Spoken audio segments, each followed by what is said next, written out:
Hi Aquarius, Sun, Moon and Rising. This is your love life reading for the second half of November. A slightly different format this time. There is an explanation in the description if you want to know what that is. Otherwise, I'm going to get stuck into the reading. So the overriding energy of the reading is the Seven of Wands. Now, when the Seven of Wands comes up, it can feel like things are coming at you from every direction. You can have so much on your plate. You may be having to battle on different fronts. But as we look at this card, all we see are the weapons being held up to this person. But she looks totally resolute. Look how she stands there with her wand in her hands and she's ready to fight. And I mean, it may be a lot to do with the fact that Mars enters Aquarius on the 9th of November. I am doing this reading on the 8th.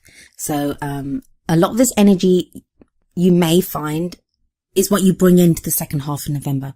So anyway, so we see this person is ready to fight. And I always say the Seven of Wands, there's nothing in the Seven of Wands to show that you won't be victorious. In fact, I always feel like it's a test. Like it tests you that you can win, you can come out on top. But a lot of Aquarians may find themselves feeling more aggressive at this time. And that can be kind of an influence of Mars when Mars is in your sign. And I mean, it's something that I'm aware of too, because I have an Aquarian sun, as many of you know. So there is that overriding energy. Wands can be fiery and passionate and willing to fight. I mean, it's a different energy from the kind of cold, logical Aquarius mind that sometimes Aquarians are known for. But there is that passion. Aquarians fight, but usually they come from a very logical place to fight for something. This is more passionate, but there is that confidence to know that you will win. And like I said, it can be a test. It can be a test by spirit, the universe, or even a literal test in our lives, that maybe you're going through exams, maybe you're dealing with job interviews or something, but it can be a test in time. Now, what's at the heart of the reading, which is a very interesting card, is the Ten of Cups. And the Ten of Cups is the happily ever after. Now, if you're not living your happily ever after right now, this can be your kind of eye on the prize. Like, this is where Aquarius wants to go. Who says Aquarius is all cold? I mean, I know I just said it, but I know Aquarius can be known to be that kind of cold, analytical, kind of withdrawn. We can detach from our emotions, but this is the opposite. It's like we want that. So Aquarius wants that happily ever after, wants that, this can be also to do with reunions, gatherings, social meetings, groups of people, and that is very Aquarius, being in a group of friends. But it's, in a love life reading, it usually indicates the happily ever after. And I feel like that is very important to a lot of Aquarians. And that's a huge thing for Aquarius to admit. The kind of past energy that you're bringing into the second half of November, Aquarius, is the Two of Swords. The Two of Swords can talk about conflict, can talk about being defensive, being afraid to move forward, protecting yourself. I mean, look at the way this woman has those two swords held out, and she's like on her tippy toes like a ballerina. And she's blindfolded, and it can be that whole, like, you know how kids are like, you know, like, I don't want to see it, I don't want to see it. So it can be that kind of energy, and like, that's what you've gone through. And it, for reason. I mean, you've not done this to be difficult or to create problems. It's because you've had this difficult balancing act to do. You may have been hurt. You may have had a painful breakup. I mean, it is the Two of Swords.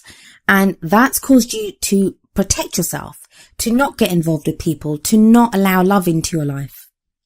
Very new energy coming in now. We have the Ace of Pentacles energy, and that's in your present. And that's kind of causing you to get very real, Aquarius. It's causing you to be very real.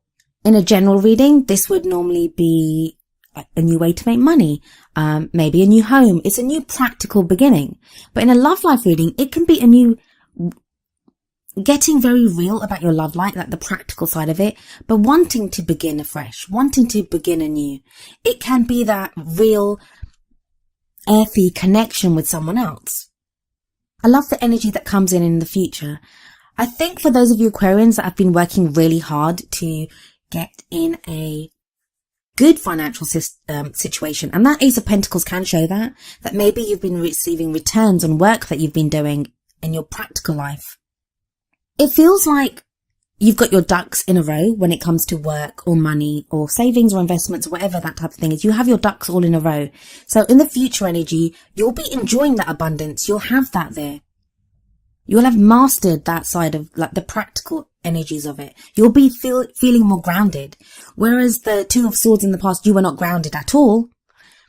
This Pentacles energy that's coming up with the Ace of Pentacles and the Nine of Pentacles, Aquarius, it lets you feel so grounded and more confident to open up.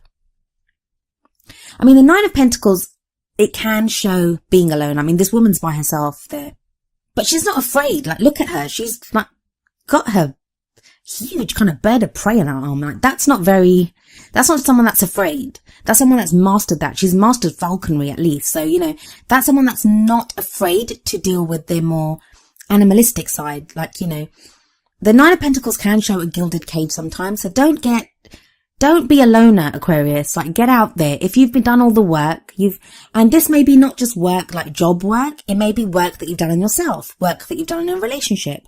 This is for singles and those people that are in relationships, that you may have been working so hard on the practical things that are needed within the relationship, or changes that you want to make within yourself. That's all done. You have the Nine of Pentacles. The only way to achieve completion of that. And the Ten of Pentacles energy is very similar to the Ten of Cups energy. It's that happily ever after feeling. It's that support and connection and, you know, legacy, building something, that future that you've always wanted. It's that kind of feeling. But the only way to do that is to get out of the garden. Like, this person's enjoying the abundance of their garden, but they need to get out of the garden and move on to the 10. And I kind of feel that's like with Aquarius, that you've been making great movements through a lot of your life. You've been stuck for a while now. I know that. But there is movement now, but it's like love life is still not falling entirely into place. But you have the Seven of Cups. Now, for some people, when the Seven of Cups comes up, I will tell a lot of people that, you know, don't get lost in fantasy, don't get lost in delusions. It can be really easy to do that. Because we see this person looking at all the different cups, trying to figure out which one they want. And, you know, there's all these different offerings and it's like, oh, I could have that or I could have that.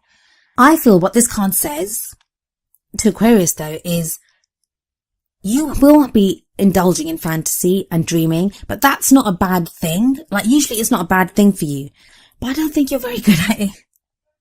And again, like I said, no judgment, because I'm an Aquarian myself. We work better with like logic and figuring out things. But when our emotions get involved, sometimes like they can trip us up or they can confuse us ourselves. We may need to try to figure out what it is that we want from our partner, or what it is that we want from the person that we love, and if we're by ourselves trying to figure that out, especially the emotional stuff, we may not always come to the right conclusions or make the right choices. Which is why I think it's very interesting that the card that comes up, the Oracle card from the Romance Angels deck, is heart-to-heart conversations. Honestly discuss your feelings with each other. Now, if you're interested in someone or if you're in a relationship, now's the time to talk to them.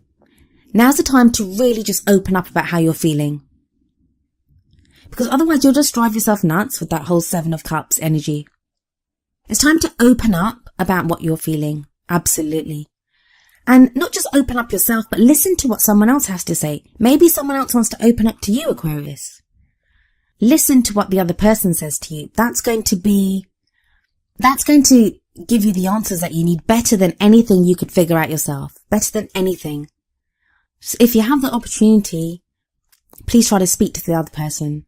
If you're single, this heart-to-heart conversation can be with yourself, can be with spirit, can be like honestly discussing, like it seems weird to say discussing with yourself, but it can be that, like trying to figure out within yourself what it is that you want. Get really honest with what you want. I mean, one of the things with the Seven of Cups energy is you can't pick all the cups. There's different things in all the cups. You can't have all of them. You can only pick one. So if you have more than one option available to you in love life, in your love life, pick one. If you're not sure what you want with it in your love life, it's time to start figuring that out. Like, you want your happily ever after. How do you want it? What do you want? Does that mean getting married? Does that mean living with someone? What is it that you want?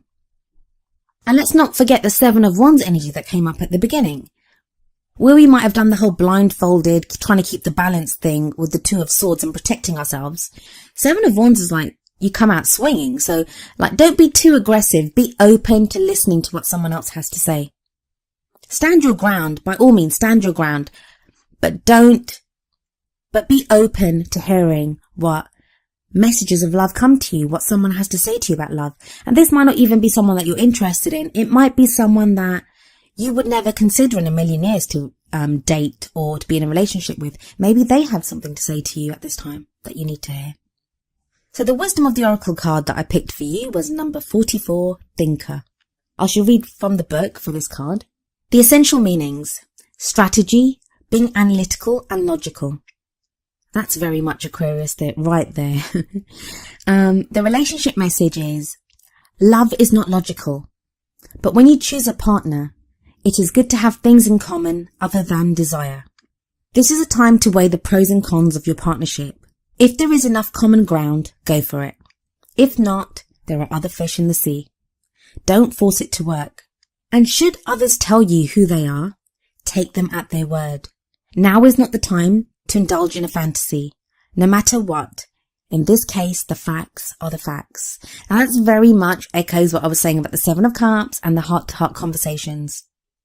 Listen to what you're being told and don't get lost in the emotional stuff. I mean, even if you love someone, even if you really feel love for someone, don't let those feelings cloud what you're thinking. And Aquarius, you're so good at doing that. I don't know what's happening here. Maybe it's the arrival of Mars in Aquarius.